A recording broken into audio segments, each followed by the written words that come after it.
Espartanos, bom dia, excelente domingo, espartanos. Tudo bem, guerreiros e guerreiras, beleza? Beleza. Mais um podcast Espartanos, podcast Espartano 74. Peço para vocês aí se inscreverem no canal. Isso aí, dá uma bicuda espartana no like, se tá curtindo os vídeos, compartilhar para quem você curte esse vídeo, dá uma rua aí também nos comentários. E é isso aí, pessoal, espartamos junto, vamos pra frente. Hoje um capítulo aqui especial falando sobre Xerxes. O nome do capítulo já é Xerxes. E hoje nós vamos falar algumas curiosidades aqui desse rei aqui, da Pérsia. Na verdade, algumas loucuras, né? E um pouco de como é que ele se deu a história dele, qual que foi o fim dele, literalmente, né? Então vamos lá. No último podcast, a gente acabou fechando o podcast com aquela pergunta, né? Que muitos se falam, né? Que fim levou Xerxes depois que saiu da Grécia? O que aconteceu com esse rei da Pérsia, esse ditador, né? E aí eles vão falando aqui, né, que, bom, bem sabe que nesse tempo aí ele praticamente, depois que ele se perdeu ali, né, foi expulso da Grécia ali pelos espartanos, pelos gregos, né, ele realmente deu uma distanciada da vida militar, pessoal, né, e aí ele ficou se dedicando mais à questão da arquitetura, né, construção de palácios, monumentos, que inclusive contribuíram com o embelezamento de Persépolis, né, que é a cidade lá da Pérsia, lá principal, né, e é o que pelo menos fala nos documentos. Falam que ele chegou a erguer também, né, nos mínimos detalhes, um famoso palácio de Dário. Na verdade, ele levantou nos mínimos detalhes o próprio palácio dele, né, que era muito parecido, muito semelhante ao famoso palácio do pai dele, que era Dario I, né? Além de construir um edifício misterioso, composto de vários assentos e vários aposentos idênticos e sucessivos, meio parecido com um labirinto, né, de Knossos, em Creta. Ninguém sabia dizer exatamente o que era aquilo ali, né? Hoje, para qual serventia tinha aquela construção. Mas muita gente acreditava que era para guardar tesouros do Império Persa, né? Mas isso aí é praticamente uma especulação, né? E falando em especulação, o pessoal aqui do teatro começa a falar, né? Fidipides começou a rir, né? Tesouros, aquele presunçoso, para mim ele mesmo queria esconder aquela derrota que ele teve para nós atenienses em Salamina, né? Construiu um labirinto para se esconder, né? De segundo o ateniense Fidipides aqui, né? A plateia começou a rir, né? E o Fidipides foi advertido por Cláudio: olha, lembre-se que a gente é historiador e a gente tem que ser imparcial, né? Então você está olhando muito aí, você está contando essa história de maneira muito emocional, olhando pelo lado de Atenas aí, né? Mas como historiador você não pode ser emocional não, você tem que se ater aos fatos, ser imparcial e ser racional, né? E aí o Fidipides responde: fale por você, nessas horas eu dou graças a Deus porque eu sou um historiador amador, não um profissional. Então ele tinha partido sim, né? E aí já fica até reflexão, né? Hoje um pouco aí a gente vê na política nossa aí, né? Pesquisas, emissoras de rádio, emissoras de TV, totalmente parcial, pessoal, né?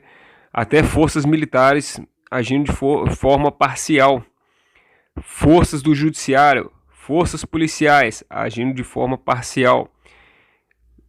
Na verdade, o parcial teria que agir para o povo, a satisfação é para o povo.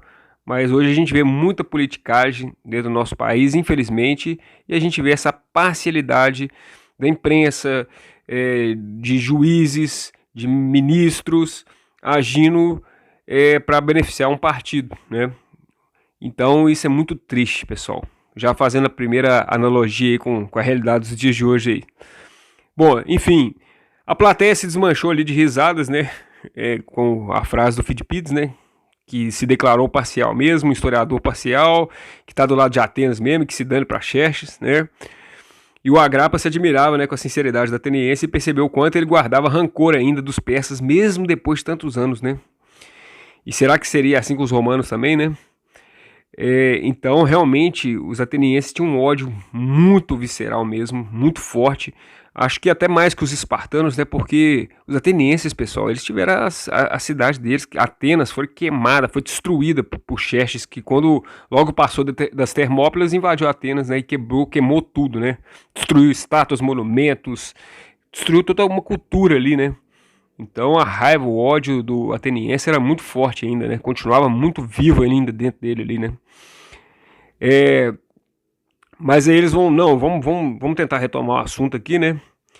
E esses atenienses fazer o quê, né? E aí eles foram concluindo, né? Bom, Dário I ali, né? Passou seus últimos dias ocupando-se com diversas questões religiosas, né? Diz inclusive que ele foi o que impôs a seus súditos a religião conhecida como zoroastrismo. Zoroastrismo, exatamente. Morreu em Persépolis, assassinado com seu filho mais velho, por seu vizir, de nome Artabano, que foi o que criou Artaxerxes. Foi esse com outro filho que assumiu o trono. E aí a mão de um aluno levanta, né? Pô, espere um pouco. O grande conquistador das Termópilas, o homem que derrotou Leônidas e massacrou 300 de Esparta, acabou seus dias simplesmente aos cuidados de mexericos religiosos? É tudo que sabemos, né? Sobre ele e seus últimos anos. Não podemos nos esquecer que ele sempre foi um homem reservado e preferiu acobertar, por assim dizer, o fracasso grego. E aí o Cláudio concordou. De fato, parece-me que chegou a enviar o Satáspes, né, um comandante da 100ª Cavalaria, para que contornasse a África, sabe, numa daquelas viagens para ver se achava o fim do mundo. E aí o Fidipides voltou para o Euricrates, para o bardo, né, pessoal, e pergunta: sabe de algo assim, meu bom bardo? Ouviu falar-se desse oficial do exército, mas até onde sei, essa expedição praticamente caiu no esquecimento depois das derrotas infligidas pelos gregos. O Império Persa, praticamente depois dessa derrota para a Grécia, tornou-se lentamente apático, até que caiu e não se levantou novamente. Bom, pessoal, aqui a gente fecha um pouco o capítulo aqui da história do livro, e agora eu vou um pouco para a história real, né, de algumas coisas que realmente aconteceram. Aqui fala que o rei Dário foi assassinado, né? No caso, eu estudei outras fontes aqui, fala que ele, na verdade, ele morreu de morte natural, né? E em falar em morte, vamos falar da morte de Xerxes também, pessoal. Xerxes, falam que ele entrou em um estado depressivo muito forte depois que perdeu para os gregos e saiu fugido praticamente ali da Grécia, né? E voltou para a Pérsia. E aí ele praticamente abandonou as questões militares, e ele ficou com muita depressão, e ele ficou tentando canalizar a energia dele em outras coisas, como construir palácios, por exemplo. Era a válvula de escape que ele tinha ali, de tal forma que ele tentava fazer um palácio cada vez mais melhor, mas para realmente tampar o buraco emocional da batalha de Termópilas, né? Aliás, para a batalha de Plateias, né? Que acabou de vez ali com os persas. Então, pessoal, na vida moderna, agora fazendo reflexão, isso aí a gente vê que é clássico, né, pessoal? Pessoas comprando coisas, pessoas tentando tampar buracos emocionais com objetos, com compras em shopping, com passeios, festas, mas no fundo a pessoa está com depressão, a pessoa está triste por dentro, a pessoa está cheia de gente, mas ela está sozinha. No fundo ela quer tampar um trauma emocional, às vezes veio da infância, às vezes veio da família, às vezes veio de relacionamentos amorosos, e a pessoa quer tampar um buraco emocional, agindo, tentando passar por cima daquilo ali, né? Tentando literalmente sacudir a poeira, né? Mas tentar preencher vazios com objetos, com compra, com às vezes ganhar mais dinheiro, investindo só apenas na questão da vida profissional, esquecendo dessa área de relacionamentos.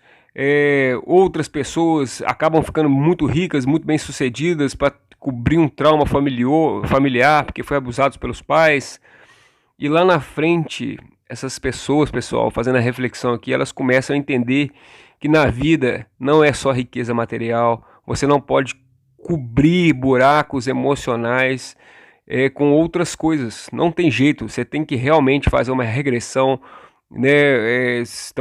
Hoje em dia tem vários processos aí, como constelação familiar, né? Tem a questão também da astrologia, de mapa astral. A pessoa realmente se reencontrar, se reconectar com aqueles traumas do passado, ressignificar aquilo ali de uma melhor forma e entender que a vida dela só vai ser completa com as outras riquezas, aquelas riquezas que infelizmente o dinheiro não compra, né? Que, aliás, felizmente o dinheiro não compra, né? Que é a riqueza do amor de mãe, um amor de pai, um amor de família, de irmão, né?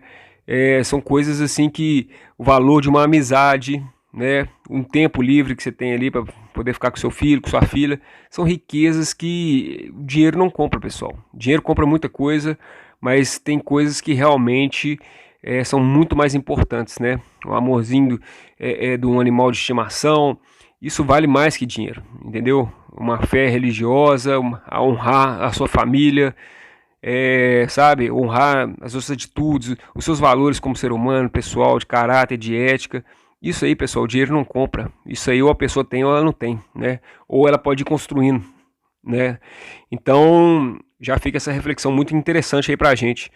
Pessoal, e aí, estendendo um pouco hoje aqui o podcast, a gente vê que Dário foi dessa forma, falam que ele morreu de causas naturais, na verdade, e que Xerxes ele foi assassinado por 2 súditos dele, né? Ele foi envenenado pelos próprios súditos, e falaram depois para Artaxerxes, que inclusive é o que aparece na Bíblia, né? Que na verdade foi o seu irmão que tinha assassinado ele. O irmão de Xerxes chamava Dário também, por semelhança. E aí acabou que Artaxerxes mandou, né, e como ele assumiu o trono ali, mandou matar o tio dele, né, Dário. Então é uma história muito, coisas de família, né, muito complicada, esses laços de família, né, principalmente quando entra essas questões de poder, de herança, né, na vida moderna a gente vê muitas essas questões, mas a gente vê que são coisas que realmente antigamente era muito comum, muito normal, né, a ambição estava acima dessas coisas de valores familiares, né, infelizmente. E aí, pessoal, a gente vai entrar também agora um pouco de loucuras.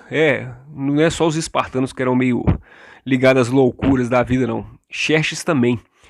E hoje eu vou falar de 3 loucuras aqui, desse rei da Pérsia aqui. Uma delas foi a questão mesmo que eu falei no podcast anterior aí, dele realmente colocar embarcações, barcos, fazendo uma ponte, ligando, né, continentes ali, ligando terras ali através do mar.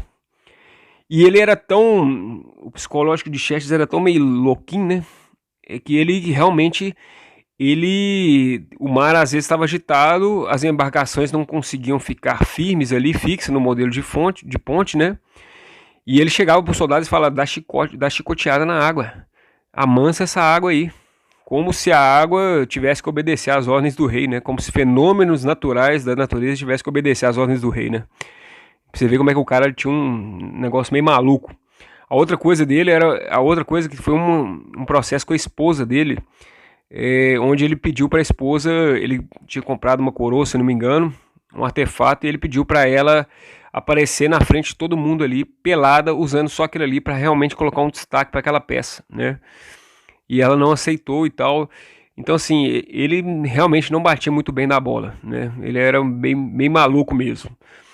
E ele era, assim, como a Pérsia dominava vários povos, várias famílias, várias regiões, né? Uma dessas famílias, praticamente, o cara chegou pra ele e falou, ó, eu tenho praticamente toda a minha família que tá no seu exército aqui, ó, todos os meus irmãos aqui. Será que o senhor poderia, pelo menos, poupar meu filho de ir pra guerra, né? Alguém chegou para ele e perguntou, e Xerxes falou, poupar seu filho? O que ele fez? Não, beleza, seu filho quer ficar, né? Beleza. O que ele mandou fazer? Mandou partir o filho do homem no meio e jogou ele de cada lado da ponte. Essa mesma ponte aí de navios aí. Uma metade do filho dele ficou no início, o outro no final da ponte, né? Ele achou aquilo ali um desrespeito, né? Ele sem querer proteger o filho dele de negar ir para a guerra junto com Xerxes, né? Então ele partiu o filho dele no meio e colocou para todo mundo ver, e todo mundo acabava pisando em cima do corpo do filho dele, né? Então pra você ver como é que o cara tinha um espírito assim de ditador mesmo, e ao mesmo tempo um problema psicológico grave, né, pessoal? Muito sinistro mesmo, né? Muito sinistro mesmo. Mas de qualquer forma, pessoal, depois disso, depois que os gregos detonaram Xerxes, o Império Persa realmente foi perdendo poder, né? Até vir depois futuramente Alexandre o Grande e dar a liquidação de tudo. Tem os sucessores depois de Xerxes, Artaxerxes, tem o Xerxes II ou terceiro, se eu não me engano, né? E até chegar no sucessor Dario III, que é justamente aquele Dario que Alexandre o Grande no filme vai procurando ele em todas as batalhas e ele foge sempre, né? Então é justamente o Dario III que Alexandre o Grande enfrentou, né? Que deu o desfecho ali, aí que realmente acabou com esse Império Aquemenida de vez, acabou com o Império Persa de vez. Foi Alexandre o Grande que finalizou isso aí praticamente. Com os gregos praticamente só expulsou ali da Grécia, mas a finalização desse império gigante mesmo foi com Alexandre o Grande, né, que chegou depois e dominou tudo, né. Bom, mas aí a reflexão que fica é a seguinte, depois o Xerxes a gente vê que ele entrou no estado de depressão, ele fugiu da guerra e ele realmente tentou tampar os buracos emocionais dele, construindo palácios, né. Então não adianta, pessoal, não adianta. Não adianta. Quando você tem desafios na sua vida, ou você encara o desafio, ou você tenta de novo, ou você vai ficar de mimimi, ou você vai ficar tristinho, entendeu? Ou você vai ficar com depressão, ou você vai tentar colocar sua energia em outras coisas, mas você nunca vai se sentir realizado, porque no fundo é isso que você queria. Não adianta você tentar tampar buracos emocionais com objetos, com compras em shopping, entendeu? Com festas, com outras pessoas que não tem nada a ver. Entendeu, pessoal? Não tem jeito. Volta pro problema, resolve o problema, vai de frente, espartano. Seja guerreiro, pô. Ressignifica aquilo ali. É um trauma, vai atrás, procura terapia. É muito importante, procura a psicólogo, psiquiatra que se precisar. Mas vai atrás desses traumas, ressignifica isso, tira isso da sua vida, tira esse entrave da sua vida, quebra essas crenças, tira esses paradigmas mentais aí que trava sua mente e trava seu progresso, espartano.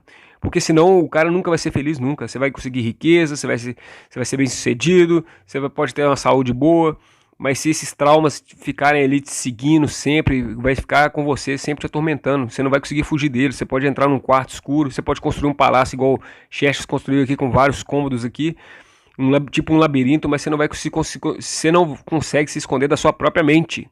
Sua própria mente vai te perseguir. Então, se você não alinhar seus pensamentos, não procurar um equilíbrio de saúde mental, psicológica, jamais você vai ter uma felicidade plena, pessoal. Então, vai atrás daquilo que te causou mágoa, ressignifica, perdoa, entendeu?